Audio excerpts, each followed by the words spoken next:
देश और दुनिया की सबसे मशहूर कहानियाँ हिंदी में रोशनी के संग। चलिए शुरू करते हैं आज की कहानी। स्वागत है हमारे प्रिय श्रोताओं का एक बार फिर से। दोस्तों, आज मैं सुनाऊंगी आपको गुनाहों का देवता का एपिसोड नंबर 11 चैप्टर 19 से आगे की कहानी। तो चलिए शुरू करते हैं हमारी आज की मुलाकात। और इस तरह दिन बीत रहे थे। शादी नजदीक आती जा रही थी और सभी का सहारा एक दूसरे से छूटता जा रहा था। सुधा के मन पर जो कुछ भी धीरे धीरे मरघट की उदासी की तरह बैठता जा रहा था और चंदर अपने प्यार से, अपनी मुस्कानों से, अपने आंसुओं से धो देने के लिए व्याकुल हो उठा था। लेकिन ये जिंदगी थी जहाँ प्यार हार जाता है, मुस्कानें हार जाती हैं, आंसू हार जाते हैं, तश्तरी प्याले कुल्हड़, पत्तलें कालीने दरियां और बाजे जीत जाते हैं। जहां अपनी जिंदगी की प्रेरणा मूर्ति के आंसू गिनने के बजाय कुल्हड़ और प्याले गिनवाकर रखने पड़ते हैं, और जहां किसी आत्मा की उदासी को अपने आंसुओं से धोने के बजाय पत्तलें धुलवाना ज्यादा महत्वपूर्ण होता है। जहां भावना और अंतर्द्वंद के सारे तूफान सुनार और बिजली वालों की बातों में डूब जाते हैं, और जहां दो आंसुओं में डूबते हुए व्यक्तियों की पुकार शहनाइयों की आवाज में डूब जाती है। और जिस वक्त की आदमी के हृदय का कण कण क्षत विक्षत हो जाता है, जिस वक्त उसकी नसों में सितारे टूटते हैं, जिस वक्त उसके माथे पर आग धधकती है, जिस वक्त उसके सिर पर से आसमान और पांव तले से धरती हट जाती है, उस समय उसे शादी की साड़ियों का मोल तोल करना पड़ता है और बाजे वाले को एडवांस रुपया देना पड़ता है। ऐसी थी उस वक्त चंदर की जिंदगी, और उस जिंदगी ने अपना चक्र पूरी तरह चला दिया था। करोड़ों तूफान घुड़ाते हुए उसे नचा रहे थे। वह एक क्षण भी नहीं टिक पाता था। एक पल भी उसे चैन नहीं था। एक पल भी वह ये नहीं सोच पाता था कि उसके चारों ओर क्या हो रहा है। वह बेहोशी में, मूर्छा में मशीन की तरह काम कर रहा था। आवाजें थी कि उसके कानों से टकराकर चली जाती थी। आंसू थे कि हृदय को छू नहीं पाते थे। चक्र उसे फंसाकर खींचे लिए जा रहा था। बिजली से भी ज्यादा तेज, प्रलय से भी ज्यादा सशक्त वह खींचा जा रहा था। सिर्फ एक ओर। शादी का दिन। सुधा ने नथुनी पहनी, उसे नहीं मालूम। सुधा ने कोरे कपड़े पहने, उसे नहीं मालूम। सुधा ने चूड़े पहने, उसे नहीं मालूम। घर में गीत हुए, उसे नहीं मालूम। सुधा ने चूल्हा पूजते वक्त अपना सिर पटक दिया, उसे नहीं मालूम। वह व्यक्ति नहीं था, तूफान में उड़ता हुआ एक पीला पत्ता था जो वात्या चक्र में उलझ गया था और झोंके उसे नचाए जा रहे थे। और उसे होश आया तब, जब बिनती जबरदस्ती उसका हाथ पकड़कर खींच ले गई, बारात आने के एक दिन पहले। उस छत पर जहां सुधा पड़ी रो रही थी, चंदर को ढकेल कर चली आई। चंदर के सामने सुधा थी। सुधा, जिससे वह पता नहीं क्यों बचना चाहता था, अपनी आत्मा के संघर्षों से, अपने अंतःकरण के घावों की कसक से घबराकर, जैसे कोई आदमी एकांत कमरे से भागकर भीड़ में मिल जाता है। भीड़ के निरर्थक शोर में अपने को खो देना चाहता है। बाहर के शोर में अंदर का तूफान भुला देना चाहता है। उसी तरह चंदर पिछले हफ्ते से सब कुछ भूल गया। उसे सिर्फ एक चीज याद रहती थी, शादी का प्रबंध।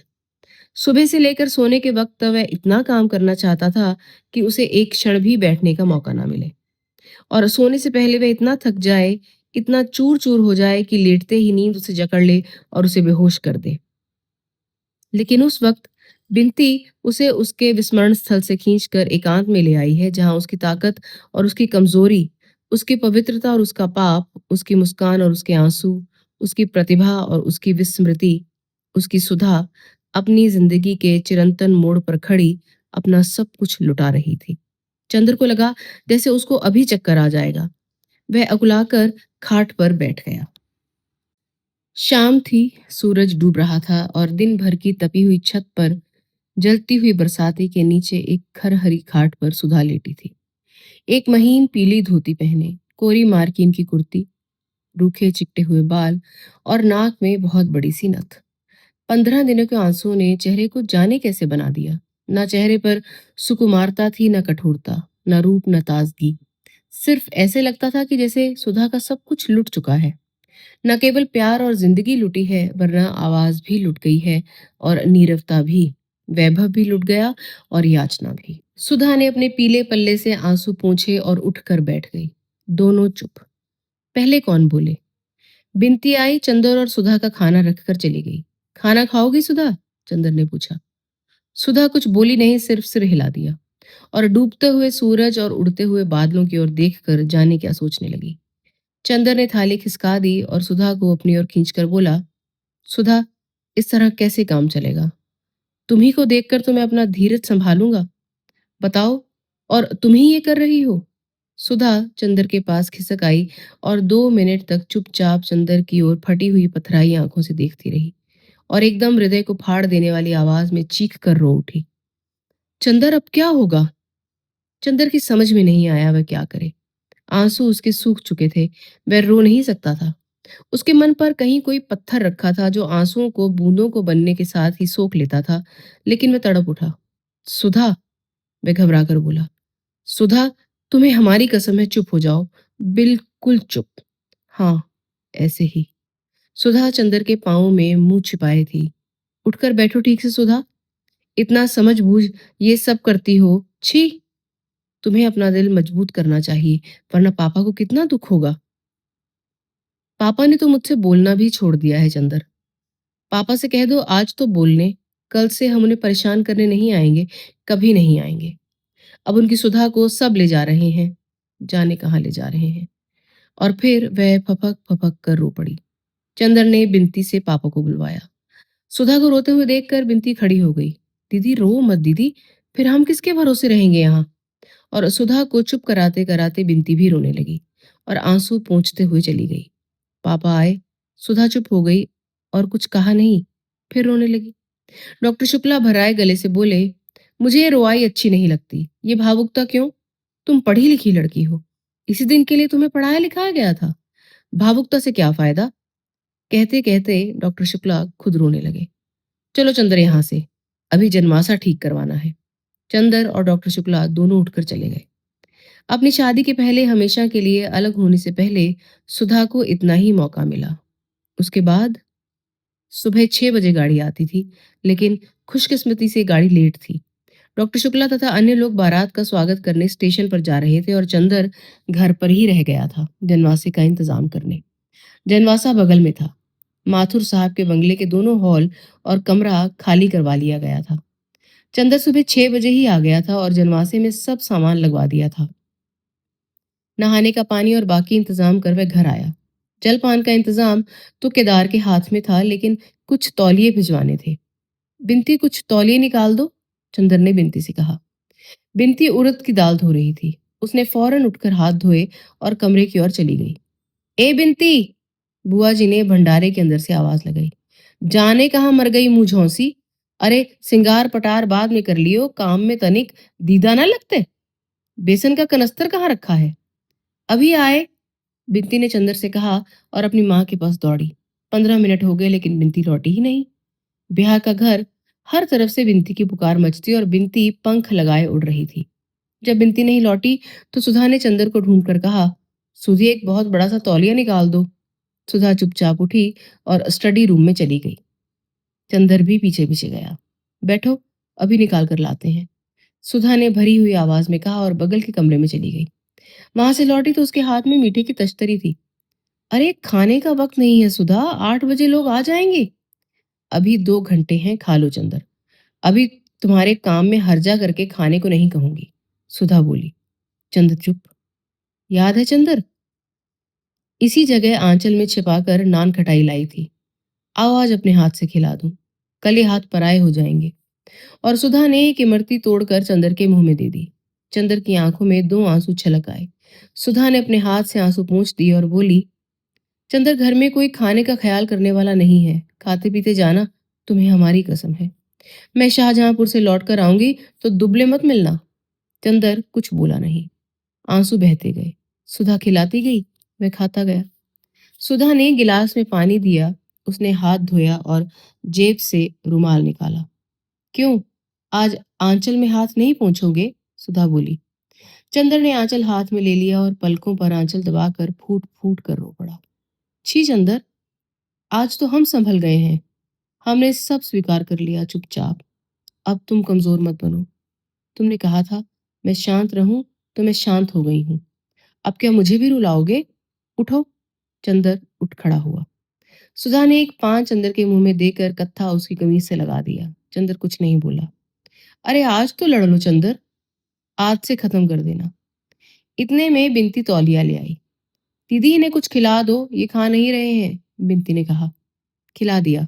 सुधा बोली, देखो चंदर, आज मैं नहीं रहूंगी, लेकिन एक शर्त पर। तुम बराबर मेरे सामने रहना। मंडप में रहोगे ना? हाँ रहूंगा, चंदर ने आंसू पीते हुए कहा। कहीं चले मत जाना, मेरी आखिरी विनती है, सुधा बोली। चंदर तौलिया लेकर चला गया। चूंकि बारात में कुल 8 ही लोग थे, अतः घर की और माथुर साहब की 2 ही कारें काम चला गई। जब ये लोग आए तो नाश्ते का सामान तैयार था और चंदर चुपचाप बैठा था। उसने फौरन सबका सामान लगवाया और सामान रखवा कर वह जा ही रहा था कि कैलाश ने पीछे से कंधे पर हाथ रखकर उसे पीछे घुमा लिया और गले से लगकर बोला, कहाँ चले कपूर साहब, नमस्ते। चलो पहले नाश्ता करो। और खींच कर वह चंदर को ले गया। अपने बगल की मेज पर बिठाकर उसकी चाय अपने हाथ से बनाई और बोला, कुछ नाराज थे क्या कपूर? खत का जवाब क्यों नहीं देते थे? हम तो बराबर खत का जवाब देते रहे यार, कपूर चाय पीते हुए बोला। अच्छा, तो हम घूमते रहे इधर उधर, खत गड़बड़ हो गए होंगे। लो समोसा खाओ, कैलाश ने कहा। चंदर ने सिर हिलाया तो बोला, अरे वाह मियाँ, शादी तुम्हारी नहीं हो रही है, हमारी हो रही है, समझे? तुम क्यों तकल्लुफ कर रहे हो जी? अच्छा कपूर, काम तो तुम ही पर होगा सब। हाँ, कपूर बोला। बड़ा अफसोस है यार, जब हम लोग पहली दफा मिले थे तो ये नहीं मालूम था कि तुम और डॉक्टर साहब इतना अच्छा इनाम दोगे अपने को बचाने का। हमारे लिए कोई काम हो तो बताओ। आपकी दुआ है, चंदर ने सिर झुकाकर कहा और सभी हंस पड़े। इतने में शंकर बाबू डॉक्टर साहब के साथ आए और सब लोग चुप हो गए। चैप्टर 20। दिन भर के व्यवहार से चंदर ने देखा कि कैलाश भी उतना ही अच्छा, हंसमुख और शालीन है जितने शंकर बाबू थे। वह उसे राजनीतिक क्षेत्र में जितनी फौलादी लगा रहे थे, घरेलू जिंदगी में उतना ही उसे अच्छा लगा। चंदर का मन खुशी से नाच उठा। सुधा की ओर से वह थोड़ा निश्चिंत हो गया। अब सुधा निभा ले जाएगी। वह मौका निकालकर घर में गया। देखा सुधा को औरतें घेरे बैठी हुई थी और महावर लगा रही थी। बिनती कनस्तर में से घी निकाल रही थी। चंदर गया और बिनती की चोटी घसीट कर बोला, ओ गिलहरी, घी पी रही है क्या? बिनती ने दंग होकर चंदर की ओर देखा। आज तक कभी अच्छे भले में तो चंदर ने उसे नहीं चिढ़ाया था, आज क्या हो गया? आज जबकि पिछले 15 रोज से चंदर के होंठ मुस्कुराना भूल गए हैं। आंख फाड़कर क्या देख रही है? कैलाश बहुत अच्छा लड़का है, बहुत अच्छा। अब सुधा बहुत सुखी रहेगी। कितना अच्छा होगा बिनती। हंसती क्यों नहीं गिलहरी? और चंदर ने बिनती की बाह में चुटकी काट ली। अच्छा, हमें दीदी समझा है क्या? अभी बताती हूँ। और घी भरे हाथ से चंदर की बाह पकड़कर बिनती ने जोर से घुमा दी। चंदर ने अपने को छुड़ाया और बिनती को चपत मारकर गुनगुनाता हुआ चला गया। बिनती ने कनस्तर के मुंह पर लगा घी पोंछा और मन में बोली, देवता और किसे कहते हैं। शाम को बारात चढ़ी। सादी सी बारात, सिर्फ एक बैंड था। कैलाश ने शेरवानी और पैजामा पहना था और टोपी। सिर्फ एक माला गले में पड़ी थी और हाथ में एक कंगन बंधा था। मोर पीछे किसी आदमी के हाथ में था। जयमाला की रस्म होने वाली थी, लेकिन बुआ जी ने स्पष्ट कर दिया कि हमारी लड़की से कोई ऐसी वैसी नहीं कि ब्याह के पहले भरी बारात में मुंह खोलकर माला पहनाए। लेकिन घूंघट के मामले पर सुधा ने दृढ़ता से मना किया था। वह घूंघट बिल्कुल नहीं करेगी। अंत में पापा उसे लेकर मंडप में आए। घर का कामकाज निपट गया था। सभी लोग आंगन में बैठे थे। कामिनी, प्रभा, लीला सभी थे। एक और बाराती बैठे थे। सुधा शांत थी, लेकिन उसका मुंह ग्रहण के चंद्रमा की तरह निस्तेज था। मंडप का एक बल्ब खराब हो गया था और चंदर सामने खड़ा उसे बदल रहा था। सुधा ने जाते जाते चंदर को देखा और आंसू पोंछ कर मुस्कुराने लगी और मुस्कुराकर फिर आंसू पोंछने लगी। कामिनी, प्रभा, लीला तमाम लड़कियां कैलाश पर फप्तियां कस रही थी। सुधा सिर झुकाए बैठी थी। पापा ने उससे कहा, बिनती को हमारे पास भेज दो। बिनती आकर सुधा के पीछे बैठ गई। कैलाश ने आंख के इशारे से चंदर को बुलाया। चंदर जाकर पीछे बैठा तो कैलाश ने कहा, यार यहाँ जो लोग खड़े हैं, इनका परिचय तो बता दो चुपके से। चंदर ने सभी का परिचय बताया। कामिनी, प्रभा, लीला सभी के बारे में जब चंदर बता रहा था तो बिंती बोली, बड़े लालची मालूम देते हैं आप। एक से संतोष नहीं है क्या? वाह रे जीजा जी। कैलाश ने मुस्कुराकर चंदर से पूछा, इसका ब्याह तय हुआ है कि नहीं? हो गया, चंदर ने कहा। तभी बोलने का अभ्यास कर रही है। मंडप में भी इसीलिए बैठी है क्या? कैलाश ने कहा। बिंती झेप गई और उठकर चली गई। संस्कार शुरू हुआ। कैलाश के हाथ में नारियल और उसकी मुट्ठी पर सुधा के दोनों हाथ। सुधा अब चुप थी। इतनी चुप कि लगता था उसके होंठों ने कभी बोलना जाना ही नहीं। संस्कार के दौरान ही पारस्परिक वचन का समय आया। कैलाश ने सभी प्रतिज्ञाएं स्वयं की। शंकर बाबू ने कहा, लड़की भी शिक्षित है और उसे भी स्वयं वचन करने होंगे। सुधा ने सिर हिला दिया। एक असंतोष की लहर सी बारातियों में फैल गई। चंदर ने बिंती को बुलाया। उसने कान में कहा, जाकर सुधा से कह दो कि पागलपन नहीं करते, इससे क्या फायदा? बिंती ने जाकर बहुत धीरे से सुधा के कान में कहा। सुधा ने सिर उठाकर देखा। सामने बरामदे की सीढ़ियों पर चंद्र बैठा हुआ बड़ा चिंतित सा कभी शंकर बाबू की ओर देखता और कभी सुधा की ओर। सुधा से उसकी निगाह मिली और वह सिहर सा उठा। सुधा क्षण भर उसकी ओर देखती रही। चंद्र ने जाने क्या कहा और सुधा ने आंखों ही आंखों में उसे क्या जवाब दे दिया। उसके बाद सुधा नीचे रखे हुए पूजा के नारियल पर लगे हुए सिंदूर को देखती रही, फिर एक बार चंद्र की ओर देखा।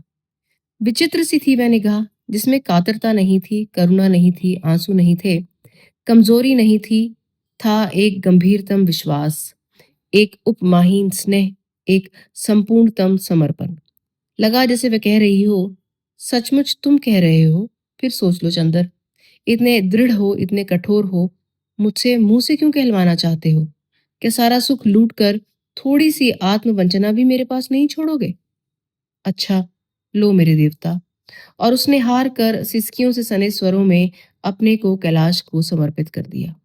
प्रतिज्ञाएं दोहरा दी और उसके बाद साड़ी का एक छोर खींचकर नथ की डोरी ठीक करने के बहाने उसने आंसू पोंछ लिए।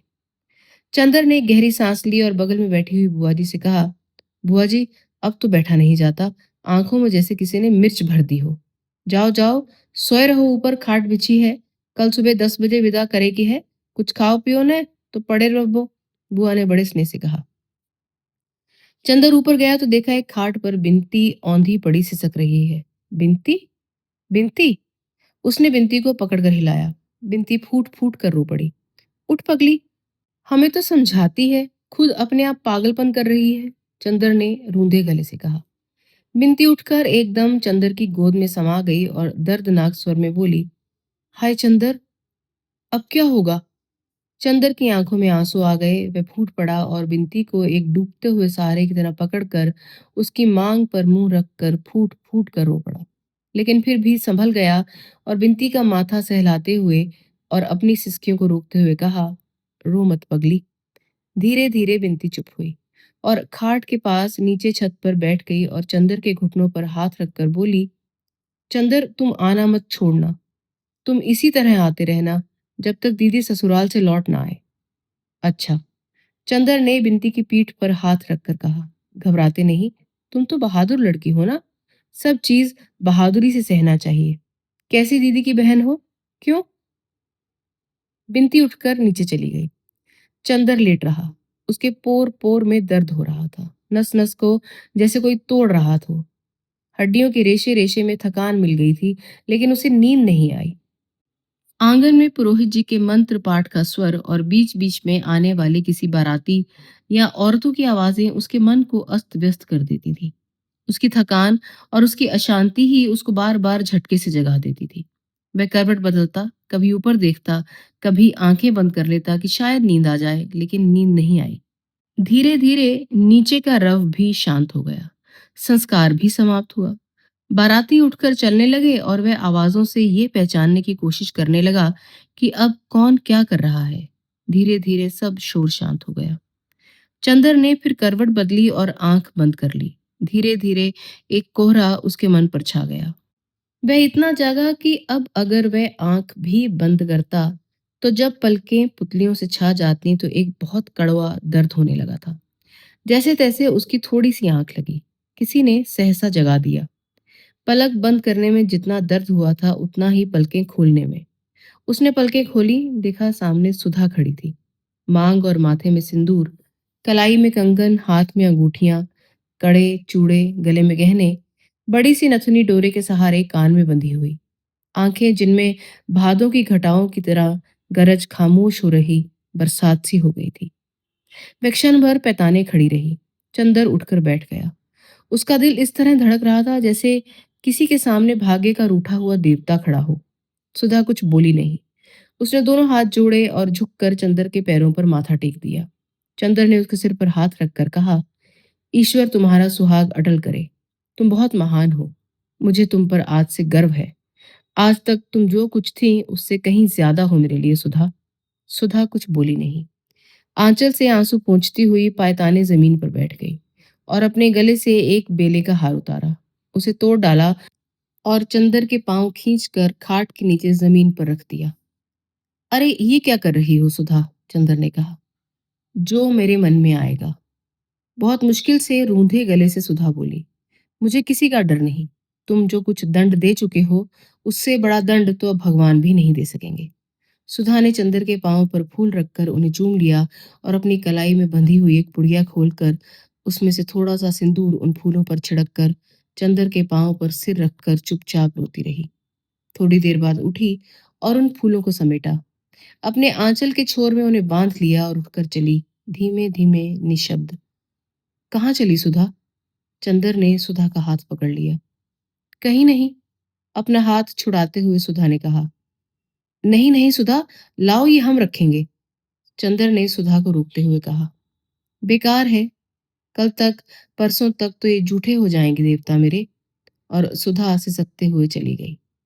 एक चमकदार सितारा टूटा और पूरे आकाश पर फिसलते हुए जाने किस क्षितिज में खो गया। चैप्टर 21। दूसरे दिन 8 बजे तक सारा सामान स्टेशन पहुंच गया था। शंकर बाबू और डॉक्टर साहब पहले ही स्टेशन पहुंच गए थे। बाराती भी सब वहीं चले गए थे। कैलाश और सुधा को स्टेशन तक लाने का जिम्मा चंदर पर था।